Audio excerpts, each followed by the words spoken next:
షీట్లో నుండి 6వ పాఠం అంటున్నాం. మనకి ఇచ్చిన షీట్లో నుండి 6వ పాఠం. పాపిని నేను తప్పితే గుడిలో ఉన్నాను.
ప్రార్థన చేస్తున్నామండి.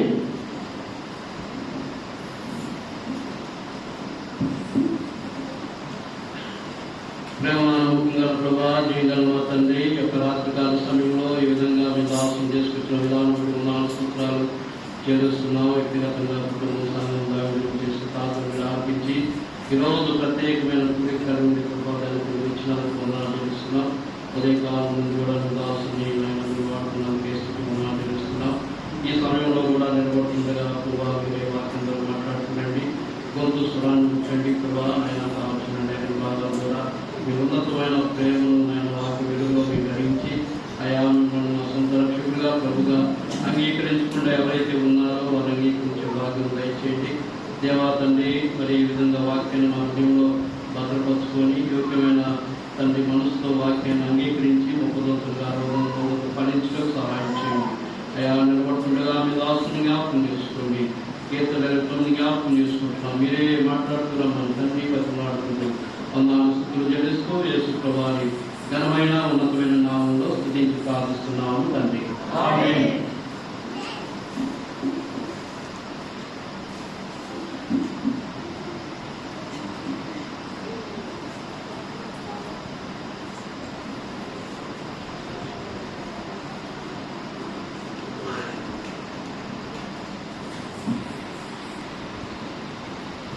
నాలుగవ అధ్యాయం కొరింథీయులకు రాసిన 2వ పత్రిక 4వ అధ్యాయం 7వ వచనం అందరం కలిసి చదువుదాం. కొరింథీయులకు రాసిన 2వ పత్రిక 4వ అధ్యాయము 7వ వచనాన్ని అందరం కలిసి చదువుదాం. దయచేసి మీరు కూడా మాతో కలిసి బిగ్గరగా చదవండి. అయినను నా బలాధిక్యము నా మూలమైనది కాక దేవునిదై ఉన్నట్లు వంటి ఘటములలో ఈ ఐశ్వర్యము మాకు కలదు. మంటి ఘటములలో ఈ ఐశ్వర్యము మాకు కలదు. రోమీయులకు రాసిన పత్రిక 9వ అధ్యాయం. రోమీయులకు రాసిన పత్రిక 9వ అధ్యాయం. రోమీయులకు రాసిన పత్రిక 9వ అధ్యాయం 18వ వచనం నుండి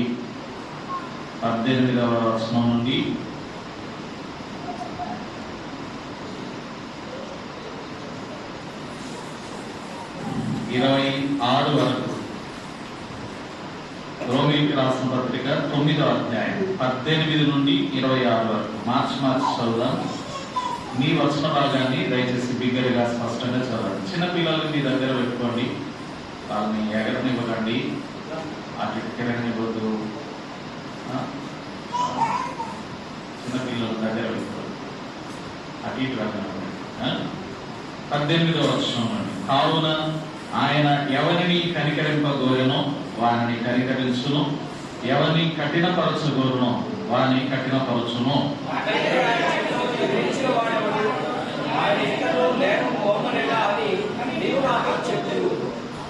అవును గాని ఓ మనుష్యుడా, దేవునికి ఎదురు చెప్పుటకు నీవెవడు? నన్ను ఎందుకు ఇలాగూ చేసిదివని రూపింపబడినది రూపించిన వానితో చెప్పునా?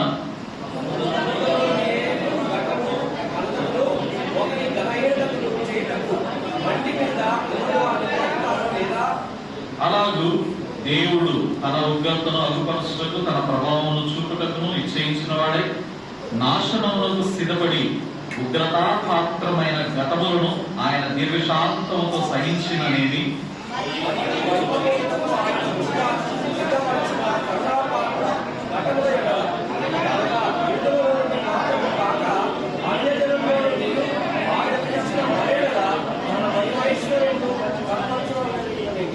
ఆ ప్రకారం నా ప్రజలు కాని వారికి నా ప్రజలని, ప్రియురాలు కాని దానికి ప్రియురాలని పేరు పెట్టుదును.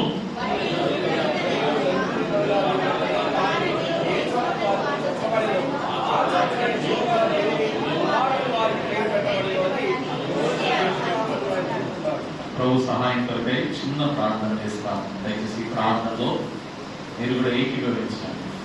కనుక దేవుడు మనతో మాట్లాడాలి, మాట్లాడేవాడు దేవుడే. మాట్లాడేది ఎవరండి? ఎవరన్నా బాగా చెప్పారన్న వాక్యం వస్తుందన్న, సూపర్ ఉందన్నా అని నన్ను అనదు. అర్థమైందా? ఇది ఎవరి మాట? దేవుని మాట. ఘనత ఎవరికి రావాలి? దేవునికే ఘనత రావాలి కదా. దయచేసి మనిషిని పొగడద్దు, మనిషిని మెచ్చుకోవద్దు. మెప్పు, మహిమ, ఘనత దేవుని నుండి కలగాలి, దేవునికే కలగాలి కదా. కనుక మనతో దేవుడు మాట్లాడాలంటే దేవుని సహాయం లేకపోతే దేవుని స్వరం మనం వినలేం, దేవుడు మనతో మాట్లాడలేడు కదా. దయచేసి మోకరించండి, చిన్న ప్రార్థన చేస్తాం. ప్రభువా మాతో మాట్లాడు అని చిన్న మాట అడుగుదాం. ప్రతి ఒక్కరు ఈ మాట ప్రభువుకు ప్రార్థన చేస్తే ప్రభువు మాట్లాడతారు. చిన్న మాట ప్రార్థన చేసి ప్రభు వైపు చూస్తారు. ప్రేమగల తండ్రి, కృపగల దేవా, నీకే స్తోత్రాలు. ఈ సాయంకాలం నీ వాక్యం ధ్యానించడం కొరకై దీనులమై మీ మందిర ఆవరణంలోనికి వచ్చిన మమ్మల్ని జ్ఞాపకం చేసుకోరండి దేవా. మేము ఎటువంటి వారమో మీకు తెలుసు. మాకు తండ్రి మమ్మల్ని ప్రేమించినారు, మమ్మల్ని రక్షించినారు, మమ్మల్ని విమోచించినారు, విడిపించినారు. అందును బట్టి మేము స్తుతిస్తున్నాం. ఇంకా రక్షణ లేని వారు అనేకులు ఉన్నారు దేవా, ఇంకా విమోచన లేని వారు ఉన్నారు. మీ సహాయం అవసరం దేవా. నిత్య నాశనముల నుండి, నిత్య నరకముల నుండి దేవా, పాతాళముల నుండి, రెండవ మరణమైన అగ్ని గుండముల నుండి వారిని తప్పించుట మీ వశమే. మీ సహాయం లేనిదే ఇది జరగదు. మీ సన్నిధికి చేరొచ్చిన మా ప్రియులను జ్ఞాపకం చేసుకుని వారిని నిత్య రక్షణలోనికి నడిపించండి. నిత్య జీవమును వరముగా ప్రసాదించండి. మీ ప్రజలు ఎదుట నిలబడుతున్న దాసుడనైన నేను అయోగ్యుడను, అపాత్రుడను, నిష్ప్రయోజకుడను ఒప్పుకుంటూ ఉండగా కావలసిన కృపను మెండుగా దయచేయమని యేసుక్రీస్తు వారి ఘనమైన నామములో స్తుతించి ప్రార్థించి వినయముతో అడిగి వేడుకొంచున్నాము తండ్రి, ఆమేన్.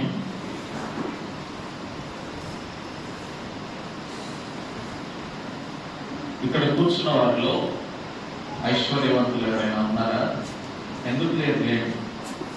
బయటికి కనబడడానికి మామూలుగా కనబడినా సారపాతలో ఐశ్వర్యవంతులే. ఐశ్వర్యవంతులు, భాగ్యవంతులు అని ఎవరినంటారు? 2-3 పెద్ద పెద్ద కార్ల నుండి, 4-5 పెద్ద పెద్ద బిల్డింగ్స్ నుండి, మంచి మంచి వ్యాపారాల నుండి, కోట్ల కొలది ఆస్తిపాస్తుల నుండి, వెండి బంగారాలతో ఇల్లంతా నింపుకొని ఉంటే అట్లాంటి వారిని ఐశ్వర్యవంతులని లోకం అంటుంది కదా. అయినప్పటికీ అది కూడా దేవుని వలన కలిగితే. అది కూడా ఎవరి వల్ల కలిగింది? ఈ లోకంలో మనం అనుభవిస్తున్న ఏదైనా దేవుడిచ్చిందే, అన్ని దేవుడిచ్చిందే, అన్ని దేవుని వలన కలిగిందే కదా. ఈ మాట చెప్పండి, మరలా చెప్పాలి ఈ మాట. ఈ రోజంతా అదే, మేమందరము నీ చేతి పని అయి ఉన్నాం కదా. మనం రూపించింది ఆయనే, మనం ఆయన చేతి పని. మనం ఎలా ఉండాలో మనకు రూపునిచ్చింది ఆయనే. కొంతమంది పిల్లల్ని లేకపోతే ఏదైనా కోపం వచ్చినప్పుడు గాడిగా గాడిగా అని తిడతారు, దున్నపోతూ అని తిడతారు.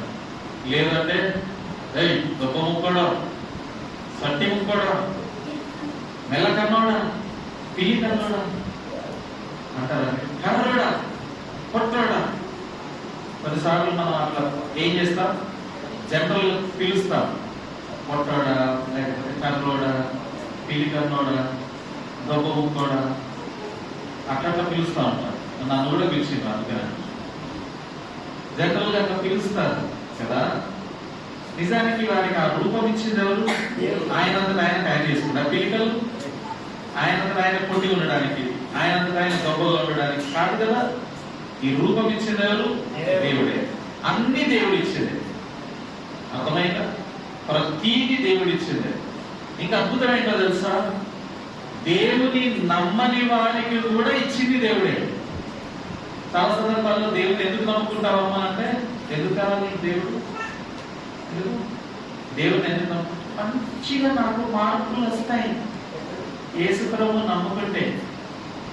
నువ్వెందుకు యేసుప్రభువుని నమ్ము? యేసుప్రభువుని నమ్ముకుంటే మంచి ఉద్యోగం వస్తుంది. ఇంకెందుకు నువ్వెందుకు యేసుప్రభువుని నమ్ముకున్నావంటే యేసు ప్రభు నమ్ముకుంటే మాకు పిల్లలు పుడతారు మంచి, మాకు పిల్లలు లేరు, సంతానం కావాలంటే ఎవరైనా నమ్ముకోవాలా? యేసు ప్రభు నమ్ముకోవాలి. మరి నువ్వెందుకు యేసు ప్రభు నమ్ముకున్నావంటే నాకు ఆరోగ్యం బాగాలేదయ్యా, యేసు ప్రభు నమ్ముకుంటే నాకేం ఇస్తాడు? మంచి ఆరోగ్యం, స్వస్థత ఇస్తాడని యేసు ప్రభు నమ్ముకుంటాడు. ఇప్పుడు నాకు చెప్పండి, లోకంలో ఆరోగ్యం బాగలేని వాళ్ళు యేసు ప్రభు నమ్ముకోకుండానే బాగయ్యే వాళ్ళు లేరా? లోకంలో ఉద్యోగాలు వచ్చిన వాళ్ళకి యేసు ప్రభు నమ్ముకోకుండానే ఉద్యోగాలు వస్తాయా? లోకంలో పిల్లలు పుట్టే వాళ్ళకి యేసు ప్రభు నమ్మకపోయినా పిల్లలు పుట్టట్లేదా? ఏమంటే యేసు ప్రభు నమ్ముకోకపోతే ర్యాంకులు రావట్లేదా? యేసు ప్రభు నమ్ముకోవట్లేదు ఉద్యోగాలు రావట్లేదా? యేసు ప్రభు నమ్ముకున్నా నమ్ముకోకపోయినా అన్ని కలుగుతున్నాయి కదా. యేసు ప్రభు నమ్ముకుంటేనే ఇవన్నీ కలుగుతాయా? యేసు ప్రభు నమ్ముకుంటేనే కలిగినట్లయితే నమ్ముకున్న అసలు దేవుడే లేదని వాడికి కట్టేది. లోకంలో దేవుని పూజించే వాళ్ళు అడగండి, ఏ దేవుడినైనా బాబు దేవుడిని ఎందుకు నమ్ముతున్నావంటే నిండు నూరేళ్ళు పిల్ల పాపలతో అష్టైశ్వర్యాలతో కలకాలం తెలియదు కదా, వర్తిల్లాలని చల్లగా చూస్తాడని మేము ఎవరి దగ్గరికి వచ్చినాం? దేవుణ్ణి ఎందుకు నమ్ముకున్నాం అంటే లోకంలో చెప్పే వాళ్ళ కథది. మరి మీరేం చెప్తారమ్మా? మీరెందుకు దేవుని దగ్గరికి వచ్చారు? మీరెందుకు దేవుని నమ్ముకున్నారు? ఆస్తిపాస్తుల కోసమా, ఆరోగ్యం కోసమా, అంతస్తు కోసమా, సంతానం కోసమా, ఉద్యోగం కోసమా, పెళ్లి కోసమా? దేనికోసం దేవుని నమ్ముకుంటున్నారు? ఒకవేళ వీటి కోసమే దేవుని నమ్ముకునేదైతే నమ్ముకోకపోయినా పర్వాలా, ఎందుకంటే నమ్ముకునే వారికి కూడా అవన్నీ కలుగుతున్నాయి. బైబిల్లో ఎంత చక్కగా దేవుడు చెప్పాడో తెలుసా? దేవుడు యేసుక్రీస్తు అందరికీ ఉపకారి. చెప్పండి, యేసుక్రీస్తు అందరికీ ఉపకారి. అందరికీ అంటే ఎవరికి ఉపకారి? అందరికంటే అందరికీ. భూమి మీద పుట్టిన ప్రతి మానవుని రూపించింది ఎవరు? దేవుడే. మనల్ని సృజింపజేసింది ఎవరు? దేవుడే. మనల్ని నిర్మించింది ఎవరు? అమ్మ వినండి, వినండి. అది ఏం చూస్తారులే, ఆయన మైక్ సౌండ్ పెట్టడానికి వచ్చినాడు. కూర్చోయేదా? మనల్ని నిర్మించింది ఎవరు? దేవుడే. మనకు రూపం ఇచ్చింది ఎవరు? దేవుడే కదా. మనల్ని నిర్మించింది, మనకు రూపం ఇచ్చింది దేవుడే. ఆయనను నమ్మిన వారైనా నమ్మని వారైనా, అర్థమైనా?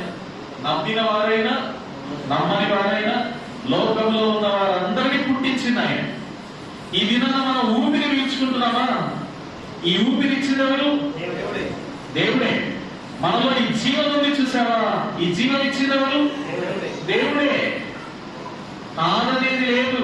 ఇవాళ మనం అనుభవిస్తున్న ప్రతిదీ ఈ దినాన మనం అనుభవిస్తున్న ప్రతిదీ దేవుని నుండి కలిగిందే. చెప్పండి, ఎవరి నుంచి కలిగింది? దేవుని నుండి. నమ్మినా నమ్మకపోయినా, నువ్వు విశ్వసించినా విశ్వసించకపోయినా, నీకు ఆరోగ్యం ఇచ్చింది దేవుడే, ఊపిరి ఇచ్చింది దేవుడే, ఐశ్వర్యం ఇచ్చింది దేవుడే, నీకు ఉద్యోగం ఇచ్చింది దేవుడే, నీకు సంతానం ఇచ్చింది దేవుడే. నమ్మినా నమ్మకపోయినా. చదువుదాం ఆ మాట. లూకాసు వార్త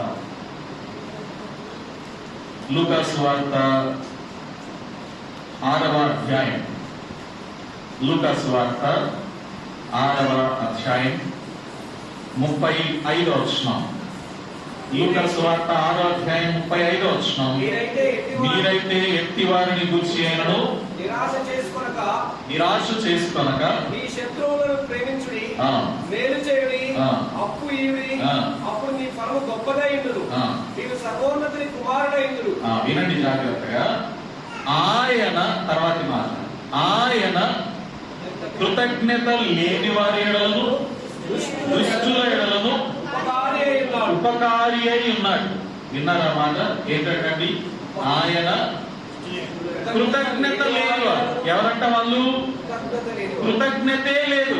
కృతజ్ఞత లేదంటే అన్ని తీసుకుంటున్నారు కానీ థ్యాంక్స్ కూడా చెప్పట్లే. కనీసం అన్ని అనుభవిస్తున్నారు కానీ ఈయనే నాకు ఇస్తున్నాడు అని కూడా వాళ్ళకి ఏం లేదు, ఏమాత్రం గ్రహింపు లేదు. అయినను కృతజ్ఞత లేదు. ప్లస్ దుష్టులు. ఎవరట వాళ్ళు? దుష్టులు. అటువంటి వారికి కూడా దేవుడు ఏం చేస్తున్నాడు? ఉపకారి అయి ఉన్నాడు. బాగా వినండి. దేవుడు అందరికీ ఉపకారం. దేవుడు అందరికీ, నమ్మిన వారికి, నమ్మని వారికి, మంచి వారికి, చెడ్డవారికి, నీతిమంతులకు, దుర్నీతి పరులు, అందరికీ దేవుడు మేలు చేసేవాడే. వర్షం కురిసింది కదా, యేసు ప్రభు నమ్మిన వాళ్ళ మీద కురిసి యేసు ప్రభు నమ్మిన వాళ్ళ మీద కురవలేదా? సూర్యుడు ఉదయిస్తున్నాడు కదా, యేసు ప్రభు నమ్మిన వాళ్ళ మీద ఉదయించి యేసు ప్రభు నమ్మని వాళ్ళ మీద ఉదయించాడు కదా. సూర్యుడు అందరి మీద ఉదయిస్తున్నాడు కదా, వర్షం అందరి మీద పడుతుంది కదా. నీ చెప్పింది అర్థమైందా? అందరికీ అన్నిటినీ ఇచ్చేవాడు ఆయన, అంత ప్రేమ కలిగిన వాడు. మత్తయి సువార్త 5వ అధ్యాయం, gospel according to Matthew chapter 5. మత్తయి సువార్త 5వ, అది కాదు కదా నేను చెప్పింది, 45 వస్తుంది. నీకు ఇష్టం వచ్చింది చదివితే ఎట్లా? మత్తయి సువార్త 5:45, ఆయన చెడ్డవారి మీదను మంచివారి మీదను తన సూర్యుని ఉదయింపజేసి నీతిమంతుల మీదను అనీతిమంతుల మీదను వర్షము కురిపించుచున్నాడు. నువ్వు నమ్ము, నమ్మకపో, నువ్వు మంచివాడవుగా చెడ్డవాడవుగా, నీవు నీతిమంతుడవు అయి ఉండు, లేకపోతే దుర్నీతిపరుడు అయి ఉండు, నువ్వు ఎట్లాంటి వాడవైనా సూర్యుడు ఉదయింపజేస్తాడు, నువ్వు ఎట్లాంటి వాడవైనా వర్షమును కురిపిస్తాడు, నీవు ఎట్లాంటి వాడవైనా నీకు ఆహారం అనుగ్రహిస్తాడు, నీ హృదయాన్ని ఉల్లాసంతో నింపుతాడు, నువ్వు ఎట్లాంటి వాడవైనా నీకు ఊపిరి జీవమును దయచేస్తాడు. ఎందుకంటే ఆయన నిన్ను సృజించిన వాడు. ఆయన ఎట్లాంటి వాడు? ఆయన నిన్ను సృష్టించాడు కనుక నీకు సమస్తాన్ని ఇస్తాడు, కాదనక ఇస్తాడు, లేదనక ఇస్తాడు. అపొస్తల కార్యములు 14వ అధ్యాయం, అపొస్తల కార్యములు 14వ అధ్యాయం 15వ వచనం. అయ్యలారా, మీరెందుకు ఇలాగ చేయుచున్నారు? మేము కూడా మీ స్వభావం వంటి స్వభావం గల నరులమే. మీరు ఈ వ్యర్థమైన వాటిని విడిచిపెట్టి ఆకాశమును వినండి జాగ్రత్తగా. అపొస్తల కార్యములు 14:15లో ఆకాశమును భూమిని సముద్రమును వాటిలో ఉండు సమస్తమును సృజించిన జీవము గల దేవుని వైపు తిరగవలనని నీకు సువార్త. ఏంటిది సువార్త? దేవుని వైపు తిరగండి. ఎవరైనా సృజించిన దేవుడు, నిన్ను రూపించిన దేవుడు, నీవు ఆయన చేతి పని చెప్పాలి. మన అందరం ఎవరు అంటే ఆయన. నువ్వు నమ్మినా నమ్మకపోయినా నిన్ను సృజించింది ఆయనే. ఆకాశమును భూమిని సముద్రమును వాటిలో ఉన్న సమస్తాన్ని సృజించిన జీవము గల దేవుడు, ఆయన వైపు తిరగాలి. ఆయన ఏం చేశాడు? తర్వాతి వచనం 16వ వచనం. ఆయన గత కాలంలో సమస్త జనులను తమ తమ మార్గములను నడవనిచ్చెను. బాగా వినండి.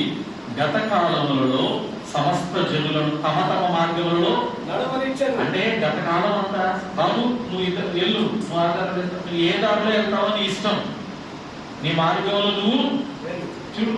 ఆ అజ్ఞాన కాలములను దేవుడు చూచి చూడనట్టుగా, అంటే గత కాలంలో తమ తమ మార్గాలలో నడిచినారు జనాలు. ఎవరెవరి మార్గాల్లో వారు నడిచినారు.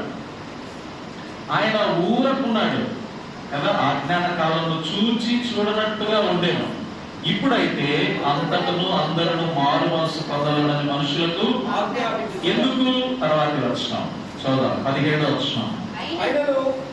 ఆయన ఆకాశం నుండి మీకు వర్షమును ఫలవంతములైన ఋతువులను దయచేయచ్చు, ఆహారం అనుగ్రహించుచు, ఉల్లాసముతో మీ హృదయంలో నింపుచు, మేలు చేయుట చేత తన్ను గూర్చి సాక్ష్యము లేకుండా చేయలేదంటే సాక్ష్యం ఉంది.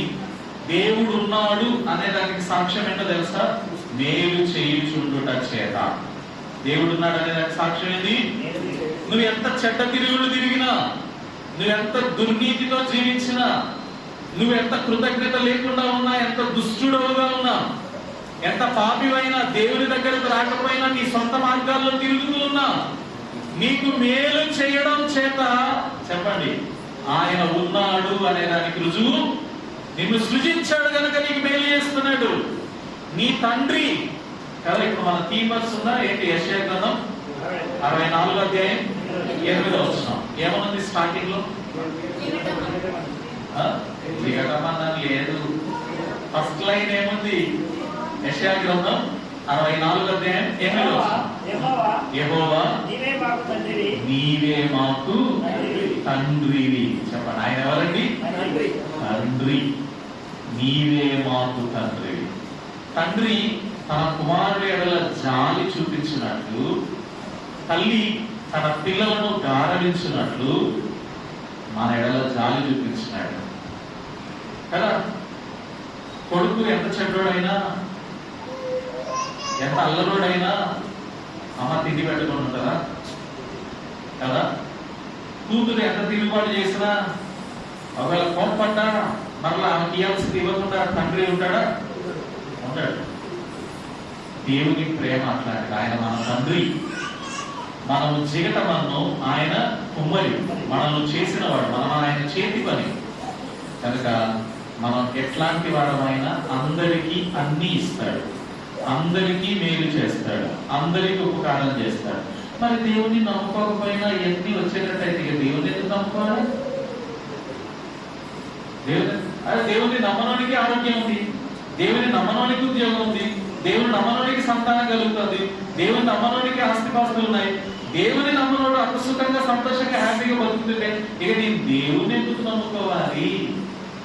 చెప్పండి, ఇప్పుడు చెప్పండి. మీరు ఎందుకు నమ్ముకున్నారో చెప్పండి. అసలు మొత్తం బయటపడుతుంది. మీరు అసలు దేవుని ఎందుకు నమ్ముకున్నారు? యేసు ప్రభుని ఎందుకు నమ్ముకున్నారు? ఆరోగ్యం కోసం అయితే మనకంటే దౌర్భాగ్యం ఇంకొకరు లేరు. యేసు ప్రభు నమ్ముకుంది ఆరోగ్యం కోసమే అయితే, ఒకవేళ నువ్వు ఎందుకు యేసు ప్రభు నమ్ముకున్నావు? ఉద్యోగం కోసమే అయితే మనకంటే దౌర్భాగ్యం లేదు. నువ్వు యేసు ప్రభుని ఎందుకు సంతానం కోసమే యేసు ప్రభు నమ్ముకుంటే మనంత దౌర్భాగ్యం లేదు. నువ్వు ఎందుకు యేసు ప్రభు నమ్ముకున్నావు? పెళ్లి కోసమే యేసు ప్రభు నమ్ముకుంటే మనంత దౌర్భాగ్యం లేదు. నేను చెప్పేది అర్థమవుతుందా మీకు? యేసు ప్రభు నమ్ముకున్నది వీటన్నిటి కోసం కాదు. ఇవన్నీ ఈ లోకానికి సంబంధించినవి. చెప్పండి, ఇవన్నీ దేనికి సంబంధించినవి? ఆస్తిపాస్తులు ఈ లోకానికి, ఆరోగ్యం ఈ లోకానికి, పెళ్లి ఈ లోకానికి, సంతానం ఈ లోకం, అన్ని ఈ లోకానికి సంబంధించినవి, ఈ బ్రతుకుకు సంబంధించినవి, ఈ జీవిత కాలానికి సంబంధించినవి. దేవుని వాక్యంలో ఏమో తెలుసా? ఈ జీవిత కాలం మట్టుకే మనం క్రీస్తునందు నిరీక్షించు వారమైన ఎడల లోకంలో ఉండే మనుషులందరికంటే మనం దౌర్భాగ్యులం. చెప్పండి, మనం ఎవరు? ఒప్పుకోవాలమ్మా, మనం ఎవరు? మళ్ళీ చెప్పండి. కోట్ల ఆస్తి ఉన్నా యేసు ప్రభు లేకపోతే వాళ్ళని ఏమనాలి? మంచిగా 100 మంది పిల్లలు కన్నా యేసు ప్రభు లేకపోతే వాళ్ళని ఏమనాలి? బైబిల్లో ఉందా? భాగ్యవంతులు అంటే 100 మంది పిల్లలు కన్నాడంట ఒకడు. ఎంతమంది పిల్లలు? 100 మంది పిల్లలు కన్నాడంటే చూడండి. 100 మంది. ఎంత వయసు ఉండొచ్చు ఆయనకి? ఎంతమంది కవల పిల్లలు? ఎవరికి తెలుసు? కవల పిల్లలు ఎంతమందో? 100 మంది పిల్లలు కన్నాడంటే 100 ఏళ్ల వయసు ఉంటది కదా కనీసం. వాటిని చూసి లోకం అంతా ఏమనుకుంటుందో తెలుసా? వాడు ఎంత భాగ్యవంతుడు అనుకుంటారు. దేవుని వాక్యం ఏం చెప్తుందంటే, వాడు చనిపోయేసరికి యోగ్యుడుగా ఉండి చనిపోకపోతే, అంటే మారు మనసు పొంది చనిపోకపోతే, వాని సమాధి దేవదూతలు వచ్చి వాడిని తీసుకొని వెళ్ళకపోతే, తగిన రీతిలో జరగకపోతే, పడిపోయిన పిండము మేలు. నేను చెప్పింది అర్థమైందా మీకు? ఏది మేలంట? అంటే అది పడిపోయిన పిండం అంటే ఇక దానికి బతుకు రాలేదు, జన్మ రాలేదు, జీవం లేదు, ఏం లేదు. పిండముగా ఉన్నప్పుడే పడిపోయినాడు. అదే మేలు. అంత ఆ మంచి ఆయుష్ కలిగి సుఖముగా అనుభవిస్తూ లోకాన్ని 100 మంది పిల్లలు కానీ సంతోషంగా ఉండి మారు మనసు లేకుండా, రక్షణ లేకుండా చచ్చిపోతే, సమాధి చేయబడితే అనుంది అక్కడ. తగిన రీతిని సమాధి చేయబడకపోతే అట్టి వాడు పడిపోయిన గతి, ఆ పడిపోయిన పిండమ గతి కంటే అదే మేలు. పడిపోయిన పిండమ గతి. చదువుతాం ఒకసారి ఆ మాట. ప్రసంగి ఎక్లెసియాస్టిక్స్, ప్రసంగి 6వ అధ్యాయం 3వ వచనం. ఒకడు 100 మంది పిల్లలను కని, ప్రసంగి 6వ అధ్యాయం 3వ వచనం. ఒకడు 100 మంది పిల్లలను కని దీర్ఘాయుష్మంతుడై. అమ్మా, ఎట్లాంటి వాడంట? 100 మంది పిల్లలను కన్నాడు, దీర్ఘాయుష్మంతుడుగా ఉన్నాడు. ఇంకెంతకంటే ఏం కావాలంటే ఎక్కువ? 100 మంది పిల్లలు, దీర్ఘాయుష్, చిరకాలము జీవించినను చిరకాలము జీవిస్తున్నాడు. అతడు సుఖానుభవం నెరవేర్చు తగిన రీతిని సమాధి చేయబడకయు ఉండిన ఎడల వాని గతి కంటే పడిపోయిన పిండము గతే మేలని నేను అనుకుంటున్నాను. విన్నారా? దీర్ఘాయుష్ కలిగిన వానికంటే పడిపోయిన పిండం గతి మేలు. ఎందుకు? అంత దీర్ఘాయుషుని అంత చిరకాలం బతికిన 100 మంది పిల్లల్ని కన్నావు, కానీ నీకు మారు మనసు అంటే తెలియదు, దేవుడిచ్చే సంతోషం తెలియదు, దేవుడిచ్చే ఆశీర్వాదాలు తెలియదు. నీవు యోగ్యముగా కాక, అంటే రక్షణ లేకుండా సమాధి. నిజంగా చెప్పండి, 100 మంది పిల్లలను కన్నాడు సమాధి ఎట్లా చేస్తారు? ఒకటి కాకపోతే ఇంకొకటన్నా చేస్తాడు కదా. 100 మందిలో 4 చేస్తారు కదా. ఎట్లా చేస్తుంటారు? 100 మంది పిల్లలను కన్నవాడి సమాధి. మనకి మనం పిలిస్తే బలగం కనీసం 100 మంది 200 మంది అన్నా, కానీ 100 మంది పిల్లలను కన్నోడికి ఎంత బలగం ఉండాలి? ఆ 100 మంది పిల్లలు, ఆ 100 మందికి ఇంకా 100 మంది పిల్లలు ఒక్కొక్కరు వేసుకుంటే వాళ్ళ భార్యలు, అది వాళ్ళ కుటుంబమే కదా పెద్ద ప్రొసెషన్. తలా 100 రూపాయలు వేసుకున్నా గ్రాండ్ అయిపోతుంది. ఏంటిదండి? సమాధి. అంటే సమాధి కార్యక్రమం అద్భుతంగా జరిగింది, కానీ అది దేవుని వాక్యంలో తగిన రీతిని సమాధి చేయబడలేదు అంటే అర్థం ఏంటో తెలుసా?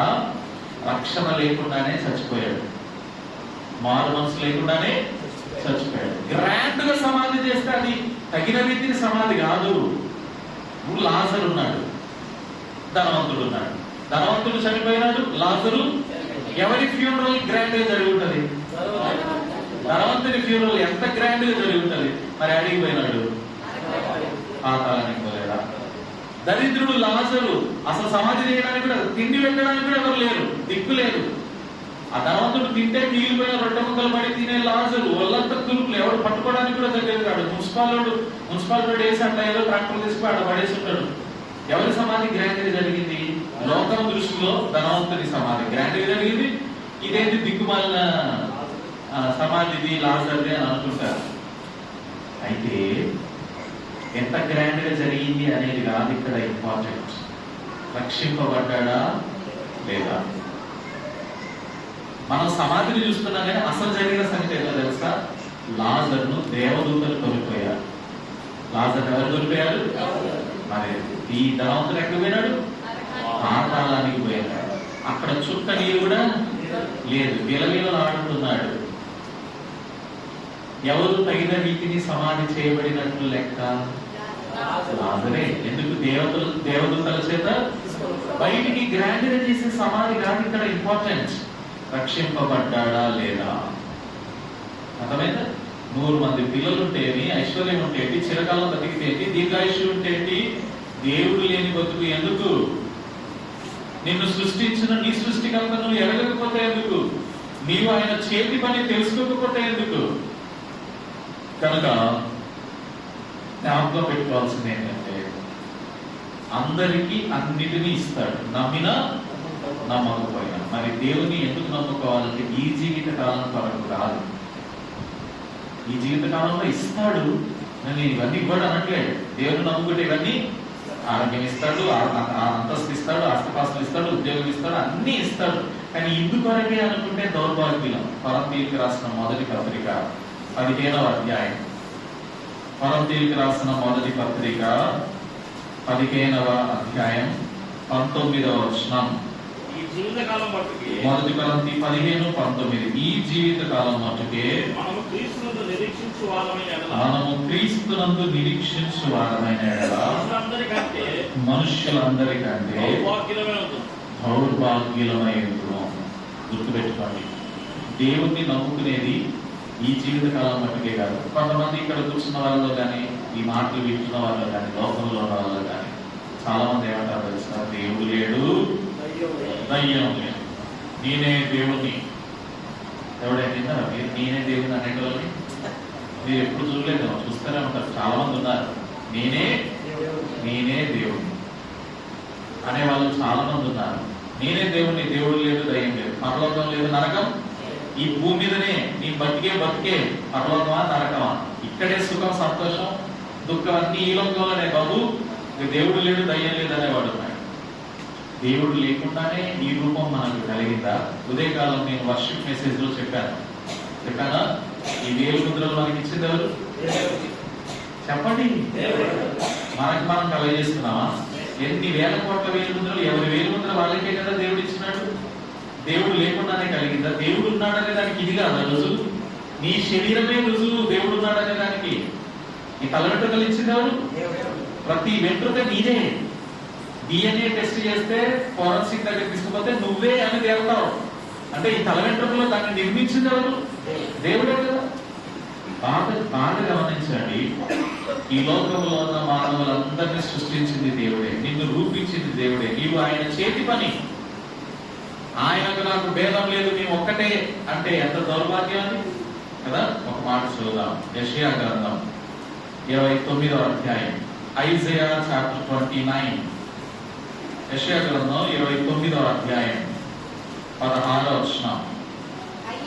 యెషయా గ్రంథం 29:16. అయ్యో మీరెంత మూర్ఖులు, కుమ్మరికిని మంటికిని వేదము లేదని ఎంచదగున చేయబడిన వస్తువు దాన్ని చేసిన వారిని గురించి ఇతడు నన్ను చేయలేదు అనవచ్చునా? రూపింపబడిన వస్తువు రూపించిన వారిని గురించి అట్లా అనొచ్చా? నిన్ను చేశాడు, నిన్ను సృజించాడు, అందుకనే నీకు అన్ని ఇచ్చాడు. నువ్వు లేవు, నువ్వు చేయలేదు, నీకు బుద్ధి లేదు అని అనొచ్చా? ఏమండి అట్లా అనొచ్చా? కుమ్మరికి మట్టికి భేదం లేదా? సృష్టికి సృష్టికర్తకు భేదం లేదా? అమ్మా వింటురా, మనము సృష్టి, ఆయన ఎవరు? మనల్ని సృజించిన సృష్టికర్త. ఆయనకు మనకి భేదం లేదా? కుమ్మరికి మట్టికి భేదం లేదా? ఎట్లంటావు భేదం లేదని? ఎంత ధైర్యం భేదం లేదని అనడానికి? కుమ్మరికి మట్టికి భేదం లేదని అనవచ్చునా? అట్లా అనకూడదు కదా. ఈ టీం అదే చెప్తుంది. ఏమని చెప్తుంది? యెహోవా నీవే మాకు తండ్రి, మేము జిగటమను, నీవు కుమ్మరివాడు, మేమందరము నీ చేతి పని అయి ఉన్నాం. ఎప్పటికైనా మనం ఒకటి జ్ఞాపకం పెట్టుకోవాలా, మనము దేవుని చేత సృజింపబడిన వారు. చెప్పండి, మనం ఎవరు? దేవుని చేతి పని. ఆయన లేకుండా మనం లేము, ఆయన లేకుండా మనం లేము. ఇంతవరకు మనం బతికున్నామంటే ఆయన దయ, ఇంతవరకు ఇవన్నీ అనుభవిస్తున్నామంటే ఆయన దయ, నీ ఎడల నా ఎడల ఆయన కృప. అర్థమైందా? ఎంత ప్రేమ చూపిస్తున్నాడు. అయితే ఇదంతా ఒక పక్కకు పెడితే అన్నిటినీ దేవుడే ఇస్తున్నాడు, పొందుతున్నాం, బాగానే ఉంది. కానీ అసలైనది ఉంటుంది కదా, అది పొందుకోవాలి. దాన్ని ఏమన్నామంటే, కుమ్మరివాడు కుండను చేసి ఆ కుండలో ఉంచే ఐశ్వర్యం. కుమ్మరివాడు కుండను చేసి ఆ కుండలో ఏముంచుతాడు? ఐశ్వర్యం ఉంచుతాడు. మంటి ఘటములలో ఐశ్వర్యం. ఏంటిది ఐశ్వర్యం? నిజానికి అది మట్టి కుండ, కానీ దాంట్లో ఏముంది? ఐశ్వర్యం ఉంది. పాత దినాల్లో కుండల్లో ఏం చేసేవారు? బంగారు నాణ్యాలు కదా, అన్ని ఆభరణాలు, వస్త్రాలు, వైడూర్యాలు అన్ని ఎందులో దాచిపెట్టేవారు? కుండల్లో దాచిపెట్టేవారు. నిజానికి అది కుండ, కానీ దాని నిండా ఏముంది? ఐశ్వర్యం. ఏంటి అసలు ఐశ్వర్యం అంటే? అది చెప్పాలి మీరు. ఐశ్వర్యం అంటే ఏంటి మీ దృష్టిలో? మీరేమనుకుంటున్నారు ఐశ్వర్యం అంటే? ఏంటి నాన్న ఐశ్వర్యం అంటే? రిచెస్ట్ పర్సన్ అంటారు కదా. ఏంటి రిచెస్ట్ పర్సన్ అంటే? అసలైన ఐశ్వర్యం ఏంటి? సరే, అసలైన ఐశ్వర్యం ఏంటో చూద్దామా? కొన్ని వచనాలు చూద్దాం. అన్ని ఎఫెసీయులకు రాసిన పత్రికలో ఉన్నాయి. ఎఫెసీయులకు రాసిన పత్రిక 1వ అధ్యాయం, ఎఫెసీయులకు రాసిన పత్రిక 1వ అధ్యాయం 6వ వచనం. ముందు 3వ వచనం చూద్దాం. ఎఫెసీ 1:3. మన ప్రభువైన యేసుక్రీస్తు యొక్క తండ్రి యొక్క దేవుడు స్తుతింపబడును గాక. ఆయన క్రీస్తునందు పరలోక విషయంలో ఆత్మ సంబంధమైన ప్రతి ఆశీర్వాదమును మనకు అనుగ్రహించాను. ఏంటి ఆశీర్వాదం? ఏంటి ఐశ్వర్యం అంటే? పరలోక సంబంధమైంది. చెప్పండి, ఏ సంబంధమైంది? బాగా గుర్తు పెట్టుకోండి. భూమి మీద ఉండేవి అన్ని అందరికి ఉన్నాయి. నమ్మినా నమ్మకపోయినా, ఇందాక చెప్పిన సూర్యుడు అందరి మీద ఉదయిస్తాడు, నమ్మినా నమ్మకపోయినా. కానీ పరలోక సంబంధమైన ఐశ్వర్యము, ఆశీర్వాదం మాత్రం యేసు ప్రభువే ఇస్తాడు. ఎవరిస్తారు? ఏంటది? చదువుదామా? 7వ వచనం. దేవుని కృప మహదైశ్వర్యమును బట్టి, వినండి, దేవుని కృప మహదైశ్వర్యమును బట్టి ఆ ప్రియుని యందు ఆయన రక్తం వలన మనకు విమోచనము అనగా మన అపరాధములకు క్షమాపణ మనకు కలిగి ఉన్నది. అండి. ఐశ్వర్యం ఏంటో తెలుసా? చెప్పాలి. క్షమాపణ. ఐశ్వర్యం ఏంటి? యేసుక్రీస్తు ప్రభువారి రక్తం వలన దొరికే పాప క్షమాపణ. యేసుక్రీస్తు ప్రభువారి రక్తం ద్వారా తప్ప మరి ఇంకెక్కడ ఈ ఐశ్వర్యం దొరకదు. చెప్తే చెప్పండి, మరి ఎక్కడుందో మీరే ఉందా? పాప క్షమాపణ దొరికే చోటేది? పాప క్షమాపణ ఇచ్చేదెవరు? దీనికి మించిన ఐశ్వర్యం ఇంకొకటి లేదు. బైబిల్లో ఉంది, మన వెండి బంగారాలు, ప్రపంచంలో ఉన్న వెండి బంగారాలన్నీ ఒక చోట పోగేసిన మన పాపములకు విమోచన దొరకదు. ప్రాణ విమోచన క్రయధనము బహు గొప్పది. అది ఎన్నటికి తీరక అట్లుండవలసినదే. ఎవడును ఎప్పుడైనా తన సహోదరుని విమోచింపలేడు. మనకు విమోచన దొరకదు. ఐశ్వర్యం, ఎంత ఐశ్వర్యం వేసినా దొరకదు. అసలైన ఐశ్వర్యం ఏంటో తెలుసా? పాప క్షమాపణ. యేసుక్రీస్తు ప్రభువారి రక్తం వలన మనకు దొరికిన ఐశ్వర్యం. ఇంకా ఐశ్వర్యాన్ని గురించి ఏమని రాయబడింది చూడండి. మొదటి అధ్యాయం 17, 19 వచనాలు కలిసి ఉన్నాయి. మరియు మీ మనోనేత్రములు వెలిగింపబడినందున ఆయన మిమ్మల్ని పిలిచిన పిప్పువలైన నిరీక్షణ ఎట్టిదో పరిశుద్ధులలో ఆయన స్వాస్థ్యం యొక్క మహిమైశ్వర్యం ఎట్టిదో. అది ఆయన స్వాస్థ్యం యొక్క ఏ ఐశ్వర్యం అండి? మహిమైశ్వర్యం. ఏంటిది మహిమైశ్వర్యం? ఏంటిది మహిమైశ్వర్యం అంటే దేవుని స్వాస్థ్యం. చెప్పండి, ఏంటిది మహిమైశ్వర్యం? దేవుని స్వాస్థ్యం. పరలోకమందు మన కొరకు దేవుడు సిద్ధపరిచినటువంటి స్వాస్థ్యం. కనుక దానికి మించిన ఐశ్వర్యం ఇంకొకటి లేదు. ఇంకేముంది ఐశ్వర్యం? 3వ అధ్యాయం ఎన్నో వచనం? 2వ అధ్యాయం 6వ వచనం చదువుదామా? క్రీస్తు యేసునందు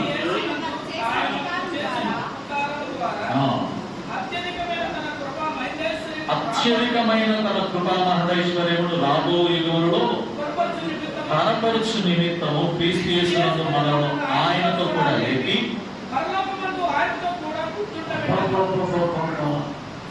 ఏంటిది ఐశ్వర్యం?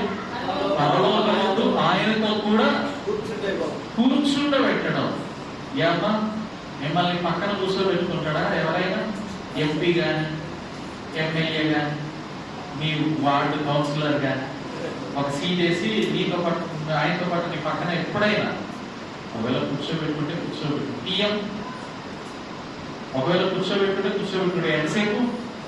ఫోటో కోసం మనకేదో సర్టిఫికెట్ ఇవ్వడానికి దానికి అవసరమైతే కూర్చోబెట్టుకుని ఫోటో తీసి అని చెప్పేస్తాం కదా. ఇది పరలోకంలో నిత్యము దేవుడితో పాటు ఆయన సింహాసనంలో కూర్చోవడం చిన్న సంగతేవి. దీనికి మించిన ఐశ్వర్యం ఇంకొకటేవి లేదు. ఎంత గొప్ప ఐశ్వర్యం కదా. ఇంకా ఐశ్వర్యం గురించి ఎక్కడ ఉంది? 3వ అధ్యాయం 8 నుంచి 11 వచనాలు. దేవుడు మన ప్రభు అయిన క్రీస్తు యేసునందు చేసిన నిత్య సంకల్పము చొప్పున పరలోకములో ప్రధానులకును అధికారులకును సంఘము ద్వారా తన యొక్క నానా విధమైన జ్ఞానము ఇప్పుడు తెలియబడవలని ఉద్దేశించి శోధింప సఖ్యము కాని క్రీస్తు ఐశ్వర్యము. శోధింప సఖ్యము కాని క్రీస్తు ఐశ్వర్యము. శోధింప సఖ్యము కాని అంటే అడుగు జాడలు కూడా పట్టజాలరు. కనీసం దేనికి మనం గ్రహించలేం, మనం శక్తికి అందదు. అటువంటిది ఐశ్వర్యం. ఏంటిది ఐశ్వర్యం అంటే చివరిలో రాయబడింది, ఈ కృప అనుగ్రహించాడు. ఏమనుగ్రహించినాడు? అందుకనికే కృపా మహదైశ్వర్యం.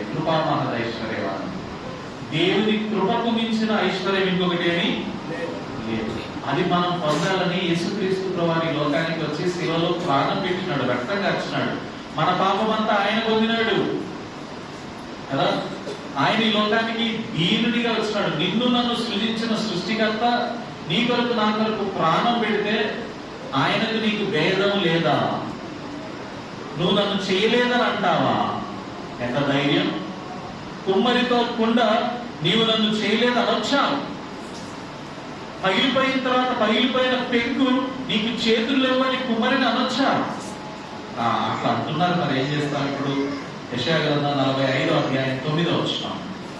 యెషయా గ్రంథం 45వ అధ్యాయం 9వ వచనం. మంటి కుండ పెంకులలో ఒక పెంకై తను సృజించిన వానితో వాదించువానికి శ్రమ. జిగటమన్ను దాన్ని రూపించిన వానితో నీవేమి చేయుచున్నావని అనదగునా? వీరికి చేతులు లేవని నీవు చేసినది నీతో ఎంత ఎంత ఘోరంగా ఉండాలి. నిన్ను చేసిన దేవుని పెట్టుకొని నువ్వు నన్ను చేయలేదు, నీకు చేతులు లేవు అనొచ్చా? చాలా సందర్భాల్లో మనం అంటాం. ఎప్పుడు అంటామో తెలుసా? మనం అనుకున్నది జరగకపోతే, మనం కోరుకున్నది రాకపోతే, మనకు నచ్చింది చేయకపోతే ఏమంటాం? అసలు నువ్వు ఉన్నావా? అసలు ఉన్నావా? ఉంటే ఎటుపోయావు కదా? అసలు ఉన్నావా? నువ్వు ఉన్నావా? దేవుడా ఉన్నావా? ఎంత ఘోరమైనటువంటి ప్రశ్న అంటే ఇది. దేవుని ఉనికినే ప్రశ్నిస్తున్నావు. అసలు ఉన్నావా? నిన్ను సృజించినట్టు నువ్వు ఉన్నావంటే ఆయన ఉన్నాడనే అర్థం. నువ్వు బతుకున్నావంటే దానికి అర్థం ఏంటి? ఆయన అదే సాక్ష్యం. ఎంత ఎంత ధైర్యం! నువ్వు ఉన్నావా అని అడగడానికి, నువ్వు నన్ను చేయలేదని అనడానికి ఎంత ధైర్యం! నిన్ను నన్ను సృజించిన వాడు నీ కొరకు నా కొరకు ప్రాణం పెట్టాడు. ఈ మట్టి ఘట్టంలో ఏం నింపాలని? ఐశ్వర్యముతో నింపాలి. మనం రోమిలికి రాసిన పత్రిక 9వ అధ్యాయంలో కొన్ని వచనాలు చదివినాం కదా. రోమిలికి రాసిన పత్రిక 9వ అధ్యాయం 20వ వచనం. అవును గాని ఓ మనుష్యుడా, దేవునికి ఎదురు చెప్పుటకు నీవు ఎవడో? నన్నెందుకు ఇలాగూ చేసిందని రూపింపబడినది రూపించిన వానితో చెప్పునా? కానీ మనం చెప్తాం, ఎందుకు చేస్తావు నన్ను ఇట్లా? ఉన్నావా? ఉంటే మరి నన్ను ఎందుకు ఇట్లా చేసినావు? ఏది నా బ్రతుకు? ఎందుకు ఇట్లా అయింది? ఎంత ధైర్యం ఆ మాట అనడానికి! ఆయనకు తెలుసు మనం ఎట్లా ఉండాలో, ఎక్కడ ఉండాలో అన్నీ ఆయనకు తెలుసు. అర్థమైందా? పరలోక సంబంధమైన ఆశీర్వాదాలతో మనల్ని నింపిన యేసుక్రీస్తు ప్రభువారి వంటి దేవుడు ఇంకెవరు? ఆయన ధనవంతుడయ్యండి తన దారిద్ర్యం వలన మనం ధనవంతులం కావాలని మన నిమిత్తం ఆయన ఏమైనాడు? దరిద్రునిగా ఈ లోకంలోనికి వచ్చాడు. గొప్ప ఐశ్వర్యంతో ఈ మట్టి ఘట్టంలో ఐశ్వర్యాన్ని నింపాలి. ఇది మట్టి ఘట్టం. ఇదేంటిది? మట్టి ఘట్టం. మనం ఎవరు?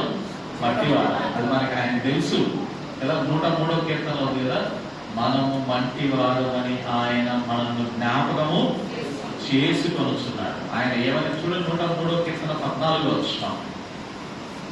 103వ కీర్తన 14వ వచనం.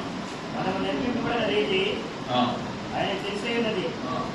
మనం మట్టివారమని ఆయన జ్ఞాపకం చేసుకొనుచున్నాడు. మనము దేవుని చేతి పని. మనం నిర్మించబడింది తెలుసు, మనం ఎంత బలహీనమో తెలుసు, మనం మట్టివారమని కూడా ఆయనకు తెలుసు. అందుకొరకు ఆయన ఈ లోకానికి వచ్చాడు. మట్టివారమైన మనలను మంటి నుండి మింటకు చేర్చడానికి. ఈ మాట బాగా గుర్తుపెట్టుకోండి. ఎక్కడి నుంచి ఎక్కడికి? మంటి నుండి మింట. మంటి అంటే ఇది మట్టి, ఇది మట్టి, ఇది మట్టివారం. మింట అంటే పరలోకం. ఏముంది పరలోకంలో? మహిమ. పరలోకంలో ఏముంది? ఇది మట్టి దేహం. ఇది పోయి దేవుడు మనకి ఏమిస్తాడు? మహిమ ఐశ్వర్యం. మహిమా దేహం ఇస్తాడు. ఏమిస్తాడు? మహిమా దేహం. ఈ మట్టి ఏమైపోతుంది ఒకరోజు? మట్టిలో నీవు మన్నే గనుక తిరిగి మనం జిగటమన్ను మట్టిలో కలిసిపోతాం. కానీ యేసుక్రీస్తు ప్రభువుని నమ్మినందుకు దేవుడిచ్చే ఐశ్వర్యం ఏంటో తెలుసా? ఇది మట్టిలో కలిసిపోతుంది, కానీ ఇంకొక దేహం ఇస్తాడు. ఏ దేహం? అక్షయమైన దేహం, బలమైన దేహం, మహిమ గల దేహం, ఆత్మ సంబంధమైన దేహం. దేవుడికి తెలుసు. మట్టిలో నుండి లేవనెత్తి సింహాసనం మీద కూర్చోబెడతారు. పెంట దిబ్బ మీద నుంచి లేవనెత్తి, పెంట కుప్ప మీద నుంచి లేవనెత్తి ఆయన ఎక్కడ కూర్చోబెడతాడు? సింహాసనం మీద కూర్చోబెడతాడు. ఎవరికి ఇట్లా దేవుడిని ఆరాధించారు చెప్పండి? ఇట్లా ఆరాధించే దేవుడు బైబిల్లో మట్టిలో నుండి లేవనెత్తి, పెంట కుప్ప మీద నుంచి లేవనెత్తి సింహాసనం మీద కూర్చుండబెట్టువాడు. అన్న సమూయేలు తల్లి. మొదటి సమూయేలు గ్రంథం 2వ అధ్యాయంలో దేవుని పూజిస్తుంది. మట్టిలో ఉన్నవారం మనం, పెంట కుప్ప మీద ఉన్నవారం మనం. ఆయన లేపి సింహాసనం మీద కూర్చోబెట్టాడు. ఎంత ధన్యత ఇది! చదువుతాం. మొదటి సమూయేలు గ్రంథం 2వ అధ్యాయం 8వ వచనం. మొదటి సమూయేలు 2:8. దరిద్రులను అధికారులతో కూర్చుండబెట్టుతాడు. చూడండి, మహిమగల సింహాసనమును స్వతంత్రింపజేయుటకు వారిని మట్టిలో నుండి ఎత్తువాడు ఆయనే. పెంట కుప్ప మీద నుండి లేవనెత్తువాడును. ఎక్కడ కూర్చోబెట్టడానికి? మహిమగల సింహాసనం మీద కూర్చోబెట్టడానికి. మట్టిలో నుండి లేవనెత్తి పెంట కుప్ప మీద నుండి లేవనెత్తేవాడు ఎవరున్నారు చెప్పండి? ఎవరు కూర్చోబెట్టుకుంటారు సింహాసనం మీద? ఇస్తారమ్మా, మందిరంలోని చైర్లో కూర్చుంటే ఇంకొక రోజు కొంచెం లేస్తామని కూర్చుంటాడు. ముందు వచ్చి కూర్చున్నా చైర్లో నన్ను లేపుతావేంది? కూర్చోపో, అక్కడ ఖాళీగా ఉంది. మా ఎక్కడనే కూర్చోవాలి, మా కూర్చోవాలా కదా? ఒకటి చేరియడానికి కూడా మనకేంటి ఎంత ఇబ్బంది. దేవుడు తన సింహాసనాన్ని మనకి ఇస్తున్నాడు. అసలు ఏముంది మన దగ్గర చెప్పండి? మట్టి వారం కదా. ఈ ఉదయం నుంచి చెప్పుకుంటున్నాం. మన ఎవరు జీవితబంధం. ఆయన ఎవరు? కుమ్మరి. ఆయన తన స్థానాన్ని ఎవరికి ఇస్తున్నాడు? ఆయన సింహాసనంలో కూర్చోబెడతా అంటున్నాడు. ఎంత ఆశీర్వాదం, ఎంత ధన్యత, ఎంత ఐశ్వర్యం! అంతగా ప్రేమించే వాళ్ళు ఎవరున్నారు? అంతగా మనల్ని దగ్గరికి తీసుకు అంత కృప చూపించేవారు, అంత రక్షించే వాళ్ళు ఎవరున్నారు? యేసుక్రీస్తు ప్రభువు తప్ప. ఆయన మనల్ని హెచ్చించి సింహాసనం మీద కూర్చోబెట్టేవాడు. మట్టిలోని లేవనెత్తి సింహాసనం మీద కూర్చోబెట్టేవాడు. ఆయన జీవితంలో ఎప్పుడు మర్చిపోదు. ఆయనను లేకుండా జీవించదు. మన జీవితానికి ఆయనే ఆధారం. చెప్పండి, మన జీవితానికి ఆయనే.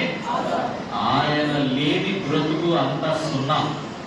ఆయన లేని బ్రతుకు అంతా ఎప్పుడు యేసుక్రీస్తు ప్రభువుని చులకనగా చూడకండి. యేసుక్రీస్తు ప్రభువు ఎందుకు చేశావు నాకు ఇట్లా అని ప్రశ్నించకండి. అసలు నువ్వు ఉన్నావా? నీ చేతులు ఏమైపోయాడు? నువ్వు చేతులు లేవు అని అనకండి. ఆయన ఉన్నాడు.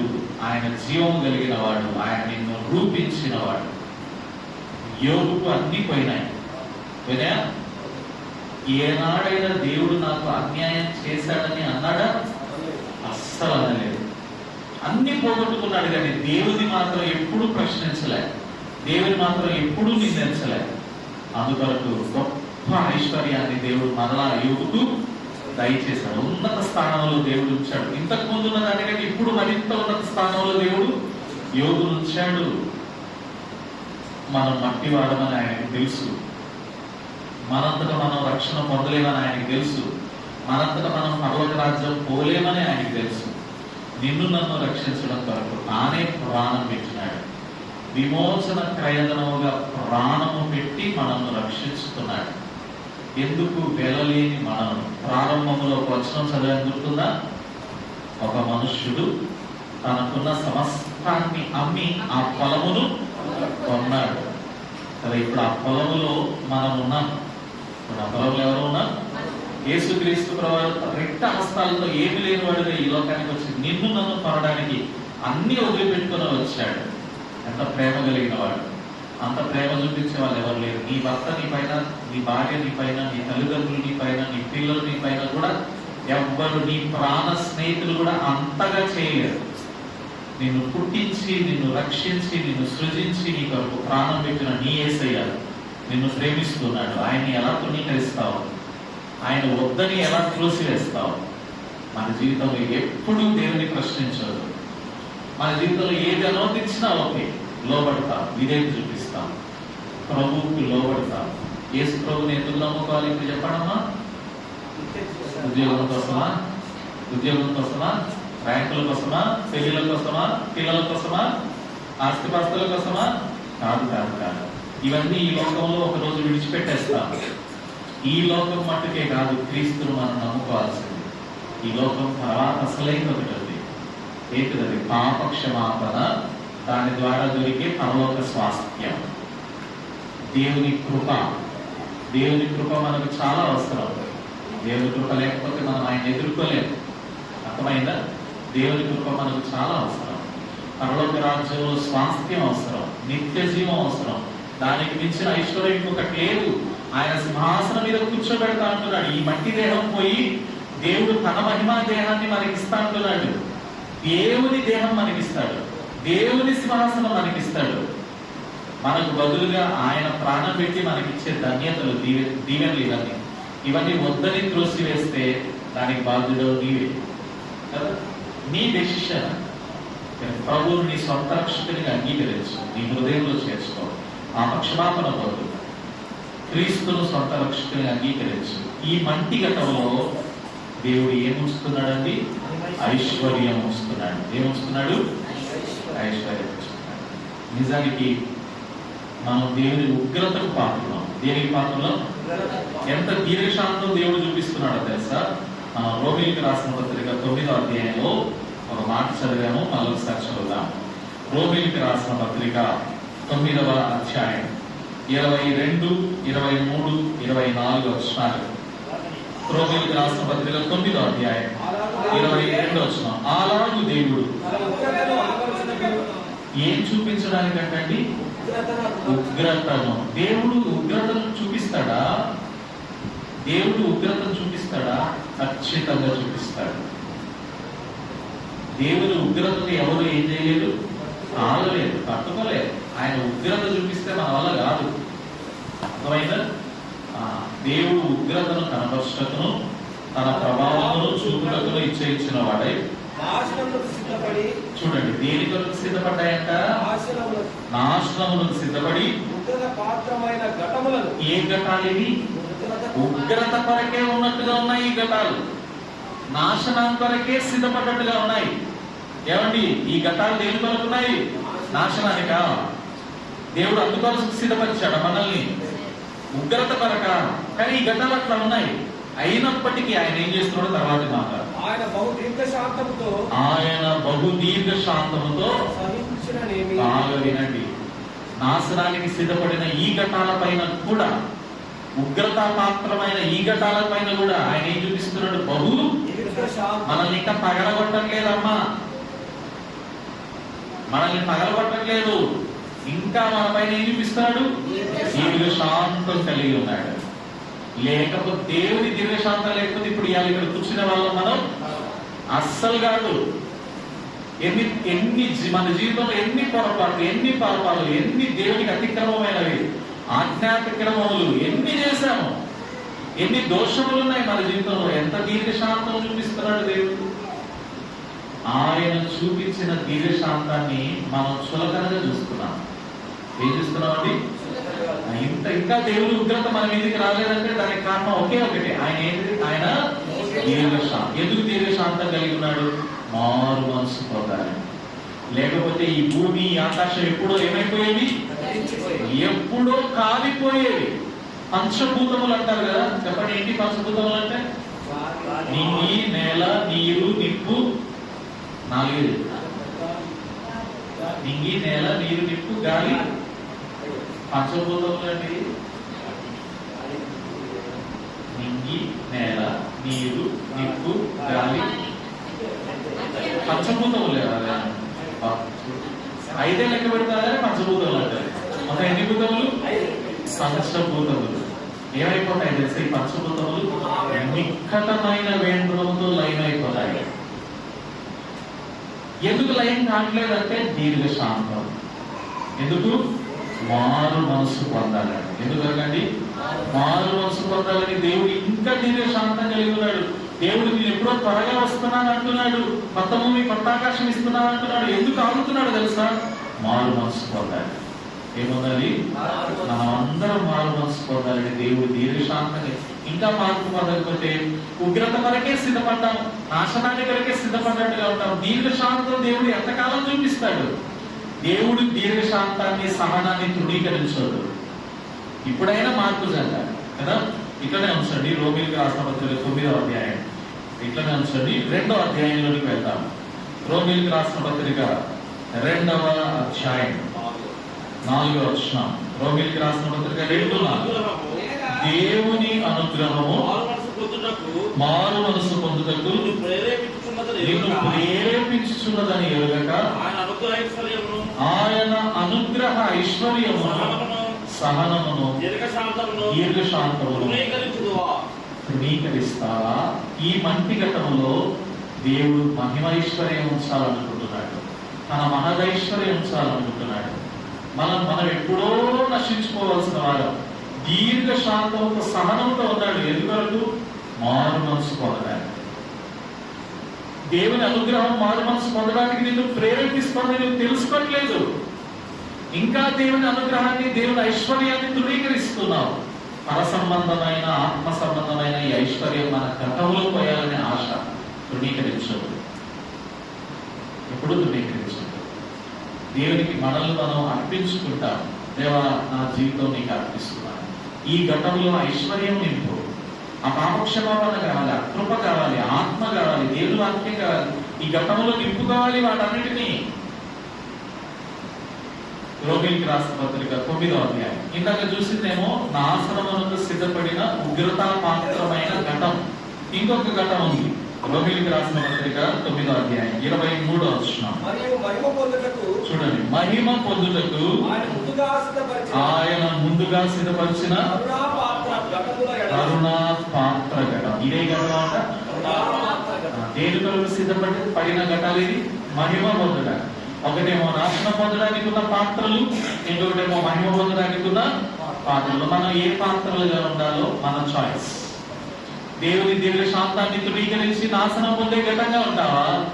లేకపోతే దేవుని దీర్ఘశాంతమును అంగీకరించి ఆ మహిమైశ్వర్యమును పొందుకొని నీవు మహిమ పొందడానికి సిద్ధంగా ఉన్న ఘటముగా ఉంటావా? తీర్మానం నీది. దయచేసి మోకరించు, కళ్ళు ఉంచండి, కళ్ళు మూసుకున్నాడు.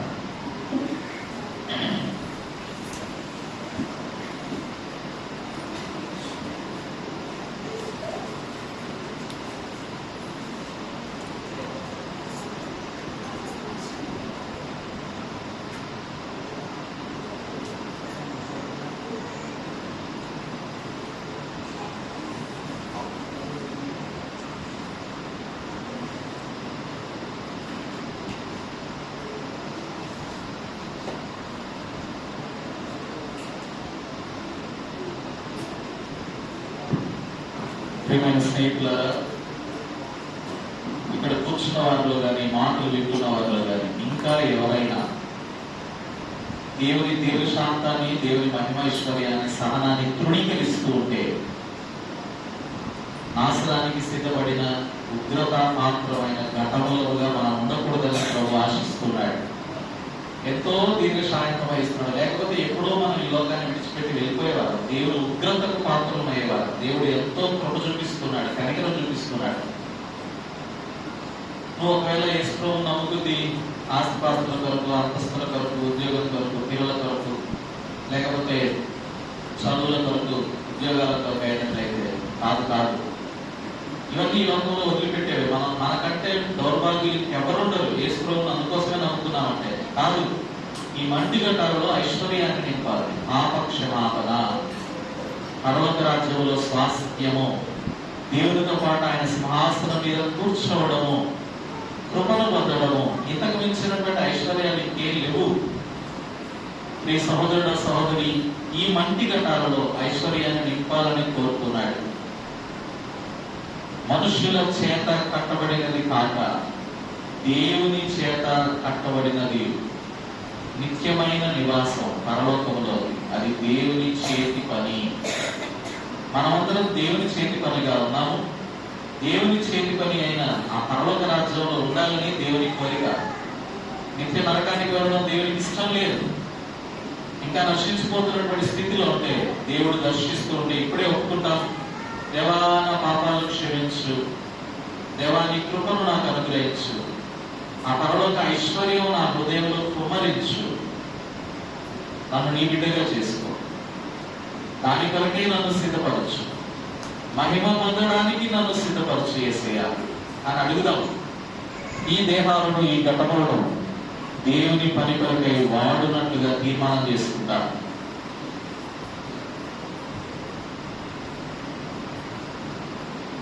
ప్రేమ కృపా కనికరము కలిగిన మా ప్రియ పరలోకపు తండ్రి, ఉదయకాలం నుండి ఇంతవరకు మేము చెగటమన్ను అని మీరు కుమ్మరి వాడవని కొన్ని ఆత్మీయమైన సంగతులు మాకు నేర్పిస్తూ వచ్చినారు. దేవా, ఉదయకాలం మిమ్మల్ని ఆరాధించడం కృప చూపించినారు.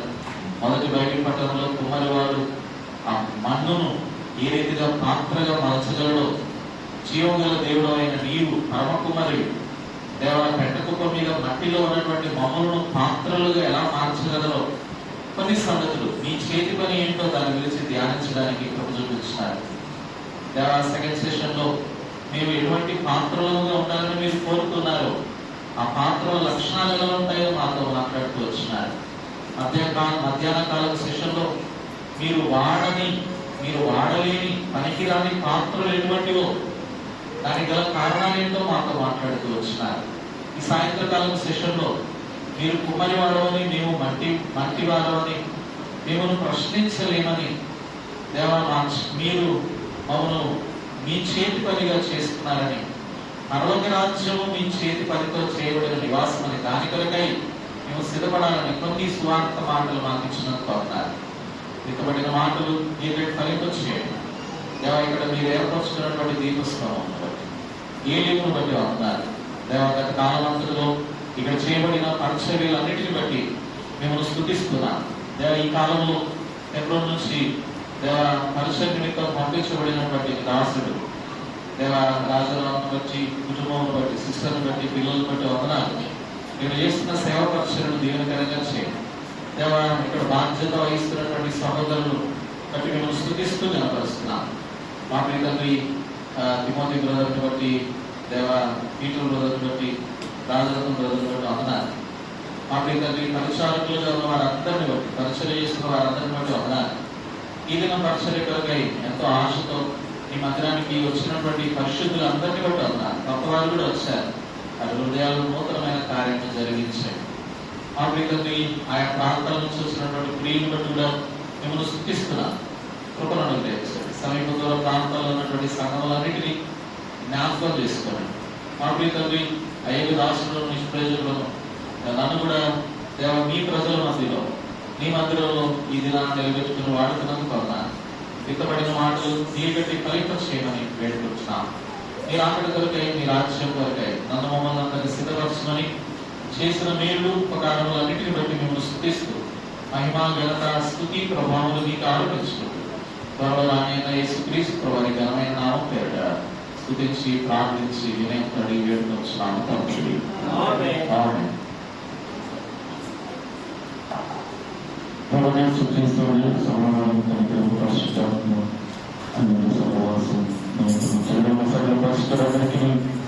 ఇప్పుడే ఎప్పుడు సదాకాలం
మనకి ఇప్పుడు దయచేసి మీరు లేచినట్లయితే మీ వరకు వాళ్ళు సిద్ధపరుస్తారు. సాగించవలసిందిగా